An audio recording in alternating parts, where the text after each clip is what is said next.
Hello everyone. तो आज मैंने बनाए थे रशियन कटलेट। तो उसके लिए हम सबसे पहले चिकन को बॉईल कर लेंगे। चिकन के छोटे छोटे क्यूब्स करके उसमें डाल देंगे। फिर डालेंगे ग्रीन चिली, जिंजर गार्लिक का paste, 1 teaspoon of black pepper, half a teaspoon of salt. और इसको एकदम एक बॉईल आने तक हम गैस ऑन रखेंगे, हाई फ्लेम बंद करके हम ढक के रख देंगे। और फिर हमने लिया है फ्रेंच बीन, कैरेट और 1 अनियन। इसको एकदम अच्छे से चॉप कर लिया। और 2 बॉइल्ड पटेटो, इसको हमने श्रेड करके डाला है। और फिर हमने लिया है जो स्टॉक था, उसको हम फेंकेंगे नहीं। और फिर वही जो हमने चिकन बॉईल की थी, वही सेम पैन में हम लेंगे 1 to 2 टेबलस्पून ऑफ बटर। और फिर उसमें डालेंगे अबाउट 1 टेबलस्पून ऑफ मैदा। और हम इसे एकदम अच्छे से भूनेंगे till it's nice and golden brown, क्योंकि अगर मैदे की कच्ची स्मेल आएगी तो कबाब में मज़ा नहीं आएगा। फिर उसके बाद हम इसमें डालेंगे जो हमने स्टॉक रखा था वही। आप चाहो तो आप दूध भी डाल सकते हो, उससे भी बहुत ही अच्छा क्रीमी टेक्सचर आता है। पर मैं सजेस्ट करूँगी कि आप ये स्टॉक ही डालो, तो उससे बहुत ही अच्छा फ्लेवर इन्हांस भी हो जाता है।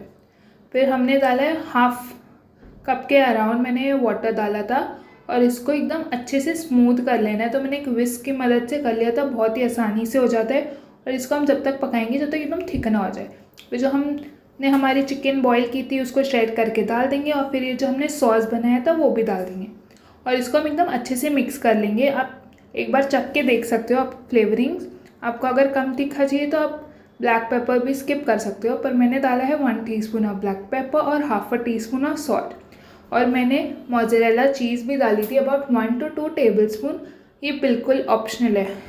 बाद हम बैटर को एकदम अच्छे से मिलाने के बाद हम हमारे रशियन कटलेट्स बना लेंगे। आप सर्कल शेप भी कर सकते हो, ओवल भी। मैंने थोड़े ओवल शेप में बनाए थे और मैंने थोड़े से छोटे बनाए थे क्या खाने में आसानी हो। फिर मैंने लिए थे 2 एग, उसको एकदम अच्छे से बीट कर लेंगे।